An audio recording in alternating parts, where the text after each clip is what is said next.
स्वामी अभिमुक्तेश्वरानंद के 11 मार्च को लखनऊ में प्रस्तावित कार्यक्रम को लेकर उनके विशेष प्रतिनिधि देवेंद्र पांडे अयोध्या पहुंचे।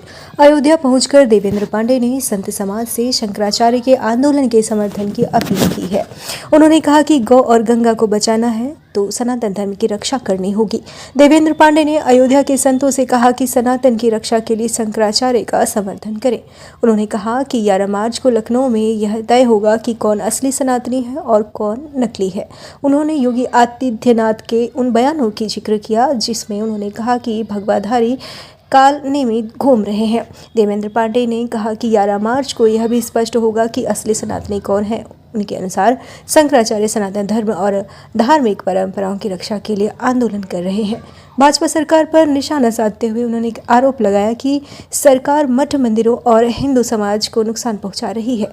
देवेंद्र पांडे ने कहा कि भगवा वस्त्र धारण करने वालों की सनातनी परिभाषा स्पष्ट करने के लिए यह आंदोलन जरूरी है, इसलिए अयोध्या के संतों से समर्थन मांगा जा रहा है।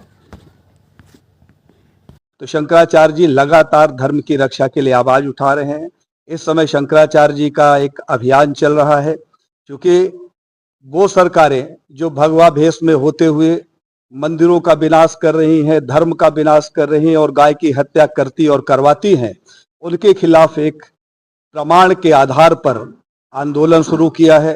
शंकराचार्य जी ये चाहते हैं कि भारत में भगवा भेष धारण करके लोग जो अपने आप को सनातनी और हिंदू कहते हैं उनकी परिभाषा स्पष्ट होना चाहिए।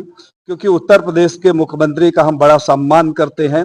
उन्होंने कहा कि मुनि के भेष में निशाचर घूम रहे हैं, कालनेमी घूम रहे हैं, तो उनकी बात को स्पष्टता देने के लिए और साफ करने के लिए ही कि मुनि के भेष में निशाचर कौन है, इस बात को निरूपित करने के लिए शंकराचार्य जी 11 मार्च 2026 को लखनऊ में एक आयोजन कर रहे हैं, जहां पर असली और नकली हिंदुओं की पहचान होगी, उन संतों की पहचान होगी जो भगवा भेष पहनकर भी धर्म विरुद्ध कार्य कर रहे हैं। इसी अभियान में आज मैं अयोध्या आया हुआ हूं और यहाँ के संत समाज से मैं हाथ जोड़कर विनती करता हूं, उनके चरणों में निवेदन करता हूं कि आप लोग भी सनातन की रक्षा के लिए, चूंकि आपने प्रण लिया है तभी आप संत हुए हैं, तो अगर आपको लगता है कि सनातन धर्म को बचाना चाहिए, गौ गंगा को बचाना चाहिए, संत की परंपरा बची रहे, दंडी सन्यासियों के दंड ना छिनाए जाएं, बटुकों की चोटियां ना उखाड़ी जाएं, शंकराचार्य परंपरा का अपमान न किया जाए, मठ मंदिरों को ध्वस्त न किया जाए, तो आप सबको शंकराचार्य जी के साथ खड़े होना चाहिए।